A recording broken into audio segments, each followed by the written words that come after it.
Welcome to another Matlab presentation, and in this presentation we're going to talk about signals.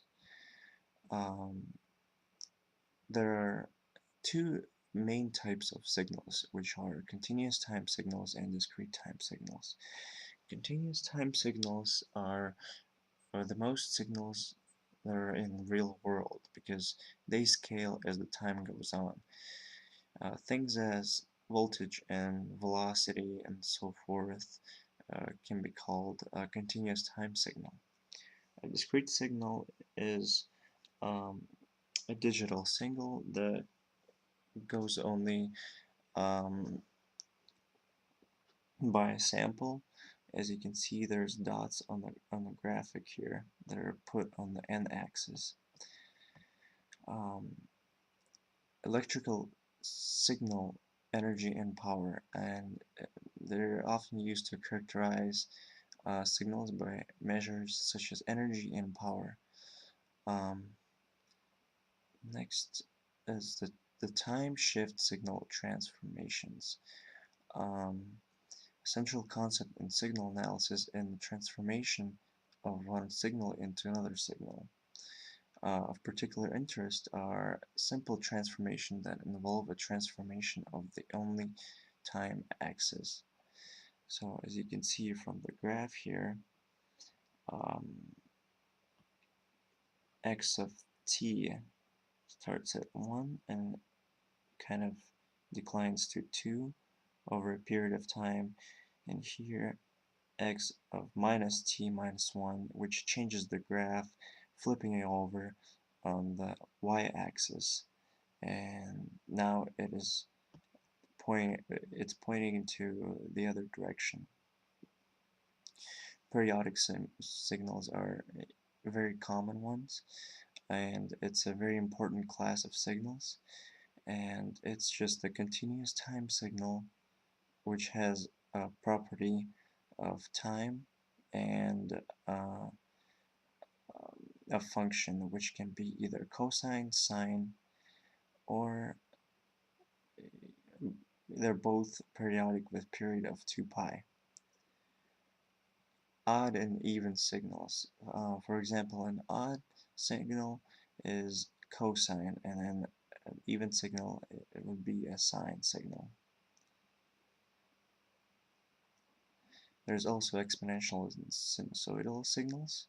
Exponential signals are the characteristic of real-world signals, and as you can see from here, it goes on increasing over time exponentially, which means by a certain amount each value, which will increase dramatically each time.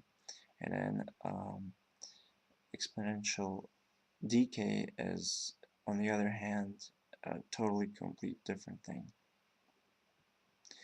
Periodic complex exponential and sinusoidal signals. They're considered purely imaginary, and by Euler's relationship, they can be expressed as here you can see in the graph, um, and basically t is a time period, and 2 pi and omega 0 is the frequency of this signal. There's some more exponential and signal properties, like average power, energy, and so forth. Discrete unit impulse and step signals. These are digital type signals, and they similarly, what I was talking about in the beginning, they go step by step, and it, you can sum them up and have the end value of the energy, for example.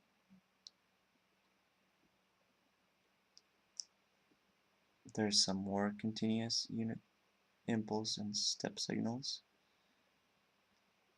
Here we can see basic MATLAB operations, which will help you to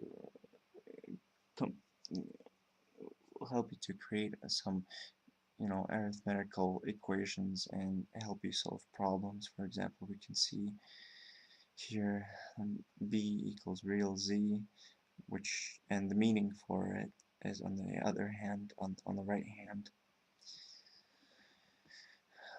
If you have a mistake that you did in while testing your graphs or creating some kind of a project in Matlab, you can use the Matlab debugger, which will help you to debug an error, and that really saves time and helps you find an error that you did.